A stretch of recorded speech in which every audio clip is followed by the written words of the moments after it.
अगर आप UPSC aspirants हैं तो ये बात आप जानते ही होंगे कि यूपीएससी प्रीलिम्स पेपर 1 और मेन जनरल स्टडीज पेपर 2 में इंडियन पॉलिटी और गवर्नेंस के पोर्शन से क्वेश्चंस पूछे जाते हैं। अब इंडियन पॉलिटी के लिए तो हम पढ़ लेते हैं M Laxmikanth, which is no doubt a magnum opus for Indian polity. Governance के लिए क्या करना है, तो आपकी इंफॉर्मेशन के लिए मैं बताना चाहूंगा कि एम लक्ष्मीकांत की गवर्नेंस इन इंडिया की बुक आती है। This book is published by McGraw Hill publications. इस बुक में आपको गवर्नेंस और एडमिनिस्ट्रेशन से रिलेटेड जो भी टॉपिक्स रहते हैं वो आपको कवर हुए मिल जाते हैं। This book is strictly based on the syllabus prescribed by UPSC for prelims and mains board. Apart from UPSC, अगर आप state public service commission exams की तैयारी कर रहे हो या फिर किसी भी कॉम्पिटेटिव एग्जाम की तैयारी कर रहे हो जिसमें पॉलिटी और गवर्नेंस के पोर्शन से क्वेश्चंस पूछे जाते हैं, तो ये बुक आपको हेल्प कर सकती है। This book is divided into 17 parts and it has 85 chapters in total. ये इस बुक का थर्ड एडिशन है जो आपका 2021 में आया था and this is the impression of 2022 in front of you. आज की इस वीडियो में हम देखेंगे इस बुक के कंटेंट को, जानेंगे उन 85 चैप्टर्स के नाम जो इस बुक के अंदर कवर किए गए हैं। क्या ये बुक हमको हेल्प कर सकती है प्रीलिम्स और मेंस के पॉइंट ऑफ व्यू से? इस बुक का कंटेंट प्रेजेंटेशन कैसा रहता है? क्या ये सबसे बेस्ट बुक है गवर्नेंस के लिए? कुछ ऐसे ही क्वेश्चंस के जवाब आपको इस वीडियो में आगे मिलने वाले हैं। अगर वीडियो देखने के बाद आपको लगे कि ये बुक आपके लिए यूजफुल है, गवर्नेंस के बारे में आपको काफी अच्छी जानकारी हो जाएगी इस बुक को पढ़ने के बाद, तो आप इसे चेकआउट कर सकते हैं। 595 इस बुक की एमआरपी है, लेकिन डिस्काउंटेड रेट्स पे आपको मिल जाएगी। नीचे डिस्क्रिप्शन में बाय लिंक मौजूद है। तो दोस्तों चलते हैं बुक की तरफ और देखते हैं इस बुक के कंटेंट को। फाइनली डिसाइड करते हैं कि गवर्नेंस इन इंडिया के लिए क्या एम लक्ष्मीकांत सबसे बेहतर बुक है। वैसे काफी कम ऑप्शंस अवेलेबल हैं गवर्नेंस के लिए, जैसे कि आप देखो एम कार्टिकन की बुक आती है which is published bye I think Pearson publication, लेकिन फिर भी क्या एम लक्ष्मीकांत की ही गवर्नेंस इन इंडिया की बुक सबसे बेस्ट ऑप्शन रहेगा आपके लिए? आइए जानते हैं इस वीडियो में।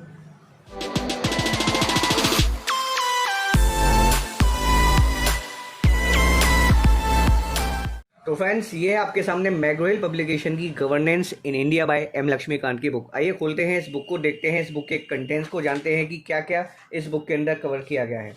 तो ये आ जाता है इस बुक का कंटेंट्स। पार्ट 1 जो है इस बुक का वो है राइट इश्यूज। जैसा कि मैंने आपको वीडियो के स्टार्टिंग में ही बताया होगा कि इस बुक के अंदर आपको टोटल 17 पार्ट्स मिलते हैं and it has 85 chapters in total.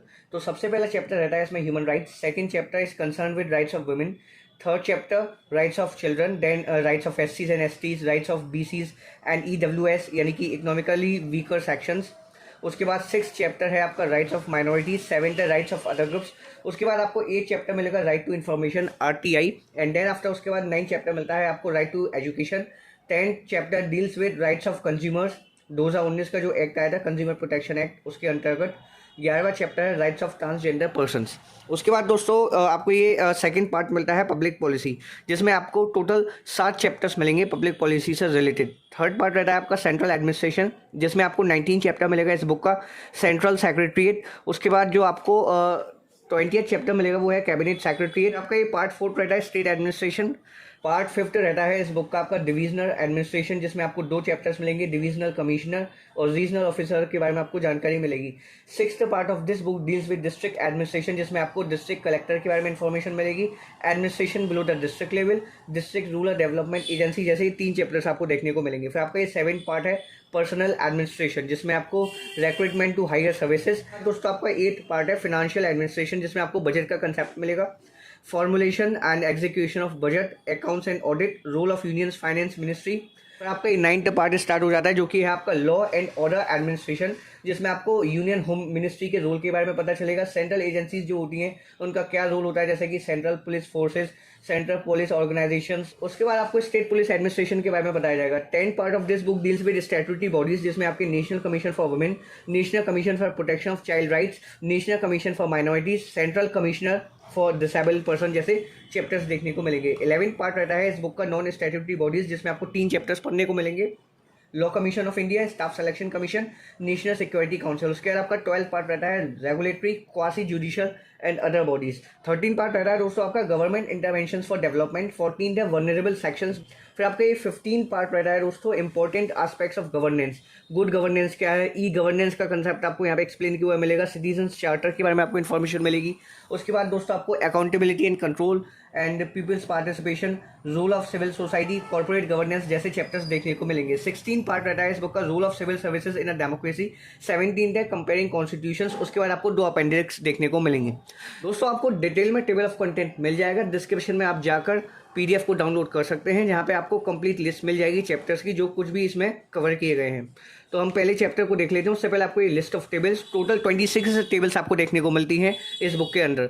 सबसे पहला चैप्टर रहता है आपका ये human rights, universal declaration of human rights के बारे में बताया जाएगा। जो 30 आर्टिकल्स हैं which are divided into 4 parts, उनके बारे में आपको जानकारी मिलेगी। उसके बाद आपको international bill of human rights, other international conventions, human rights in India, commission related to human rights. फिर आपको एक टेबल मिलेगी सबसे पहली national commission related to human rights, जो इंडिया में जितने भी कमीशन हैं ह्यूमन राइट्स से रिलेटेड, चाहे वो नेशनल कमीशन फॉर SCs हो, STs हो, वो किस आर्टिकल के अंडर एस्टैब्लिश किया गया है वो आपको पता चलेगा। फिर आपकी टेबल 1.2 रहती है state commission related to human rights. उसके बाद आपको ये सेकंड चैप्टर मिलता है rights of women, constitutional rights के बारे में बताया जाएगा जो वुमेन को ग्रांटेड है, लीगल राइट्स के बारे में पता चलेगा which are granted to women. And then उसके बाद आपका ये थर्ड चैप्टर रहता है राइट्स ऑफ चिल्ड्रन, बच्चों का क्या अधिकार है वो आपको बताया जाएगा। जो कॉन्स्टिट्यूशन और लीगल राइट्स रहते हैं वो बेसिकली आपको यहाँ पे पता चलेंगे। फिर आपका ये फोर्थ चैप्टर है rights of SCs and STs। तो काफ़ी कम पेजेस में एक पार्टिकुलर चैप्टर को प्रेजेंट किया गया है। फिर हम कह सकते हैं कि एक टॉपिक को इन्होंने चैप्टर में स्प्लिट कर दिया गया है, जिससे कि 3-4 पेजेस में एक चैप्टर आ जाए। फिर आपका ये फिफ्थ चैप्टर रहता है इस बुक का राइट्स ऑफ BCs यानी कि बैकवर्ड क्लासेस एंड EWS। तो बैकवर्ड क्लासेस के राइट के बारे में आपको पता चलेगा। देन आपका ये 6th चैप्टर है राइट्स ऑफ माइनॉरिटीज़। उसके बाद दोस्तों आपको जो 7th चैप्टर मिलेगा वो भी आप देख लीजिए, राइट्स ऑफ अदर ग्रुप्स, जैसे कि आपके जो ओल्डर पर्सनस हैं और आपके जो विक्टिम्स हैं ड्रग एब्यूज़ के, वो इंसान जो विकलांग हैं यानी कि पर्सन विद डिसेबिलिटीज़, उनके क्या क्या अधिकार हैं, कॉन्स्टिट्यूशन, लीगल राइट्स, उन सब के बारे में आपको पता चलेगा। फिर आपका ये 8th चैप्टर है right to information, RTI, complete information आपको मिल जाएगी इस एक्ट से रिलेटेड। फिर आपका ये 9th चैप्टर रहता है right to education, constitution provisions के बारे में पता चलेगा। राइट टू एजुकेशन एक्ट 2009 के बारे में आपको इन्फॉर्मेशन मिलेगी। फिर आपको एक टेबल मिलती है duties of government under the right to education act 2009। Government की क्या क्या ड्यूटीज़ हैं, क्या क्या रिस्पॉन्सिबिलिटीज़ हैं, वो सब आपको यहाँ पे बताई जाएंगी, सेंट्रल गवर्नमेंट की, स्टेट गवर्नमेंट की और लोकल अथॉरिटी की। अब जो RTE यानी कि राइट टू एजुकेशन एक्ट का अमेंडमेंट हुआ था 2017 में, उसके बारे में भी आपको पता चलेगा। फिर आपका 10th चैप्टर रहता है राइट्स ऑफ कंज्यूमर्स, 2019 का जो कंज्यूमर प्रोटेक्शन एक्ट आया था, जो अमेंडमेंट हुआ था, वो आपको यहाँ पे पता चलेगा। एक्ट के प्रोविजंस आपको बताए जाएंगे। फिर ये कंज्यूमर राइट्स अंडर 2019 एक्ट, ये 11th chapter rights of transgender persons. उसके बाद दोस्तों आपको पार्ट 2 मिलेगा इस बुक का, जो कि आपका पब्लिक पॉलिसी। सबसे पहला चैप्टर रहता है, ओवरऑल 12 चैप्टर रहता है इस बुक का पब्लिक पॉलिसी पार्ट 1, जिसमें आपको national policy on voluntary organisation, national policy on resettlement and rehabilitation, फिर उसके बाद आपका national policy for persons with disabilities, national policy for children, national policy for empowerment of women.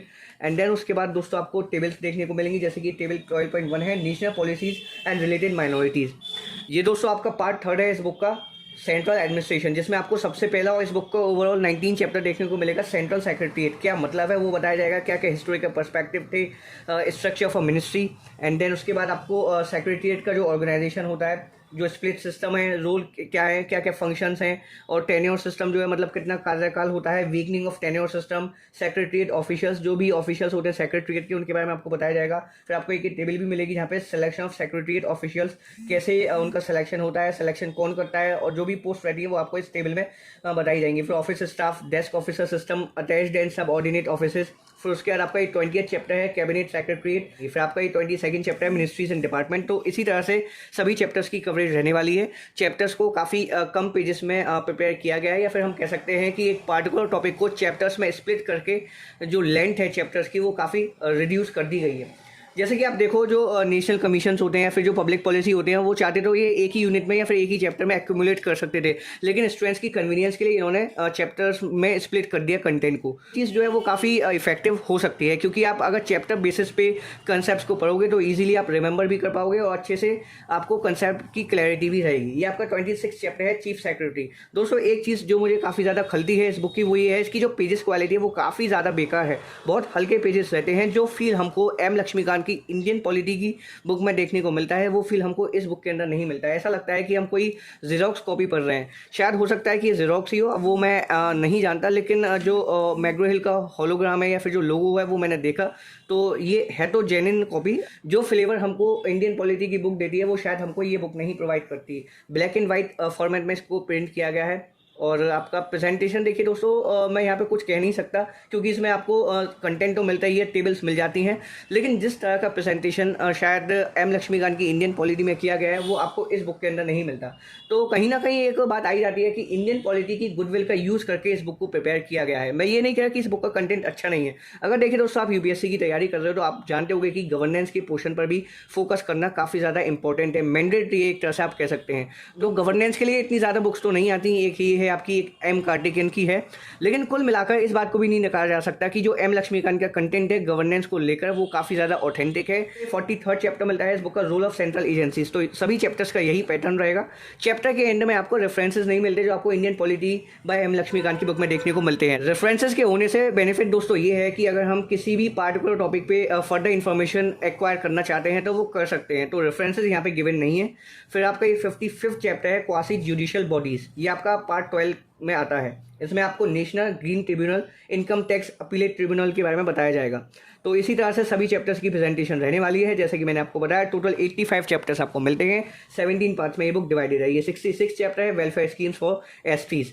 आपका ये 73rd chapter है institutions and bodies for vulnerable sections. तो अगर आप यूपीएससी की प्रिपरेशन कर रहे हैं तो इस बुक के साथ जा सकते हैं। साथ के साथ अगर आप किसी भी state public service commission exam की तैयारी कर रहे हैं तब भी ये बुक आपको हेल्प कर सकती है। एक थोड़ा अंडरस्टैंडिंग हो जाएगी कि गवर्नमेंट कैसे फंक्शन करती है इंडिया में, गवर्नेंस से रिलेटेड जो भी इंफॉर्मेशन है वो आपको मिल जाएगी। ये आपका लास्ट चैप्टर है under part 17 comparison of the constitution, जिसमें आपको American constitution, Irish constitution, British constitution, इन सबसे कंपेयर करके इंडियन कॉन्स्टिट्यूशन आपको दिखाया जाएगा। ये आपको एक टेबल मिलेगी Japanese constitution at a glance. उसके बाद दोस्तों आपको इसमें अपेंडिक्स मिलते हैं, वो भी मैं आपको दिखा देता हूँ। जैसे कि पहला अपेंडिक्स है जिसमें आपको प्रीलिम्स के लिए 150 क्वेश्चंस मिलेंगे फॉर प्रैक्टिस। तो ये प्रैक्टिस क्वेश्चंस है जिसमें आपको मैचिंग पैटर्न टाइप क्वेश्चंस और आपके मल्टीपल चॉइस टाइप क्वेश्चंस देखने को मिल जाएंगे। और साथ के साथ आपको ये assertion and reason pattern based questions भी देखने को मिल जाएंगे। तो टोटल 150 क्वेश्चंस आपको मिलते हैं, उनकी आंसर की आपको बिल्कुल लास्ट में मिल जाएगी, वो भी देख सकते हैं दोस्तों। आपको आंसर्स मिल जाते हैं। आपका ये सेकंड अपेंडिक्स है practice questions on governance general studies mains. इसमें आपको लॉन्ग आंसर टाइप क्वेश्चंस और शॉर्ट आंसर टाइप क्वेश्चंस मिलेंगे। टोटल 50 क्वेश्चंस देखने को मिल जाते हैं। तो बुक का कंटेंट काफ़ी ठीक है। आपको जो 85 चैप्टर्स मिलते हैं उनमें आपको कंप्लीट इन्फॉर्मेशन मिल जाती है related to governance in India. कुछ प्रॉब्लम्स मुझे इस बुक में नजर आई, जैसे कि जो इसकी पेजेस क्वालिटी है वो काफ़ी ज़्यादा डाउनग्रेडेड है as comparison to Indian polity by M Laxmikanth. Content का प्रेजेंटेशन तो ठीक है, लेकिन ओवरऑल बुक का प्रेजेंटेशन इतना अच्छा नहीं है। ब्लैक एंड व्हाइट फॉर्मेट में प्रिंट की गई है जिस हिसाब से इसका प्राइस है। तो ये होना चाहिए कि ये बुक आपको बाई कलर में मिलती है, यानी कि कोई शेड दे दिया गया होता है जिससे कि ये बुक आई कैची बन पाती। ओवरऑल अगर आप गवर्नेंस के टॉपिक को अच्छे से कवर करना चाहते हैं तो आप इस बुक के साथ जा सकते हैं। ये बुक आपको हेल्प करेगी। तो सबसे पहले आप कोशिश करें कि आप इस बुक को पढ़ें, इंडियन पॉलिटी, फिर उसके बाद आप इस बुक पे मूव करें, क्योंकि गवर्नेंस का तो पोर्शन कवर करना ही है। तो ये दोनों बुक आपके जो इंडियन पॉलिटी एंड गवर्नेंस का पोर्शन है वो अच्छे से कवर करवा देंगी, चाहे वो आपका यूपीएससी प्रीलिम्स हो या फिर आपका UPSC main examination general studies paper 2 क्यों ना हो। ये दोनों बुक्स आपको काफ़ी हेल्प करेंगी। इवन जो अदर पेपर्स होते हैं, अगर आप ऑप्शनल में पब्लिक एडमिनिस्ट्रेशन लेते हो, पॉलिटिकल साइंस लेते हो, तो ये बुक इंडायरेक्टली आपको हेल्प करेंगी। तो आप इन दोनों ही बुक्स को बाय कर सकते हैं। सबसे पहले आप इस बुक को फिनिश करें, उसके बाद आप गवर्नेंस इन इंडिया की बुक को पढ़ें। तो दोस्तों मुझे उम्मीद है कि आपको इस बुक के कंटेंट के बारे में आइडिया लग गया होगा। आप जान गए होंगे कि ये बुक कैसी रहती है। अगर आपको वीडियो पसंद आई हो तो लाइक कर दीजिएगा। किसी भी तरह का कोई डाउट रहता है इस बुक के रिगार्डिंग या फिर इस टॉपिक के रिगार्डिंग तो आप नीचे कमेंट सेक्शन में पूछ सकते हैं। मैं पूरी कोशिश करूंगा आपके सभी तरह के डाउट्स और क्वेरीज को सॉल्व करने की। तो दोस्तों मिलते हैं अगली वीडियो में। Thank you for watching this video.